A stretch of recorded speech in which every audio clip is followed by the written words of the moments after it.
नमस्कार मंडळी. काल एक विचित्र पद्धतीचा 12 तारखेला म्हणजे एक विचित्र पद्धतीच्या अपघातात बॉलिवूडची लोकप्रिय अभिनेत्री करिश्मा कपूर यांचे एक्स हजबंड म्हणजे पूर्वपती संजय कपूर हे अचानक गेले. हृदयविकाराच्या तीव्र धक्क्याने त्यांचा मृत्यू झाला. संजय कपूर हे सोना कॉमस्टार या आघाडीच्या ऑटो कॉम्पोनंट कंपनीचे चेअरमन होते. वयाच्या 53व्या वर्षी म्हणजे 12 जून 2025 रोजी त्यांचं दुःखद निधन झालं. त्यांनी शिक्षण त्यांचं हार्वर्ड युनिव्हर्सिटीमध्ये पूर्ण केलं होतं. 1997मध्ये त्यांचे वडील सुरिंदर कपूर यांनी सोना कॉमस्टारची स्थापना केली होती. ते भारताच्या ऑटो कॉम्पोनंट उद्योगातले एक आद्य प्रवर्तक मानले जातात. वडिलांच्या निधनानंतर 2015मध्ये संजय कपूर यांनी कंपनीच्या व्यवस्थापकीय संचालक पदाची सूत्र हातात घेतली होती आणि कंपनीला आंतरराष्ट्रीय पातळीवर नेलं.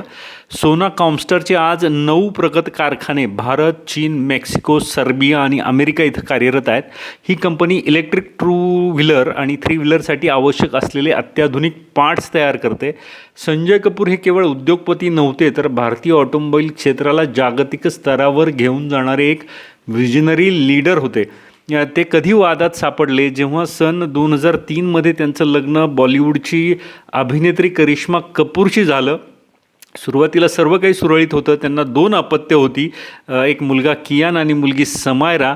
मात्र नंतर नात्यात दुरावा आला, वाद, आरोप आणि अखेर 2016मध्ये दोघांचा घटस्फोट झाला.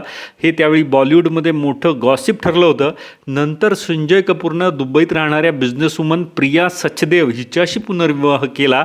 त्यांच्या वैवाहिक जीवनातही संजय फारसे चर्चेत नव्हते, मात्र ते आपल्या कामात व्यग्र होते. आणि मग आली ती कालची दुःखद बातमी. संजय कपूर लंडनमध्ये एका खाजगी पोलो मॅचमध्ये सहभागी झाले होते.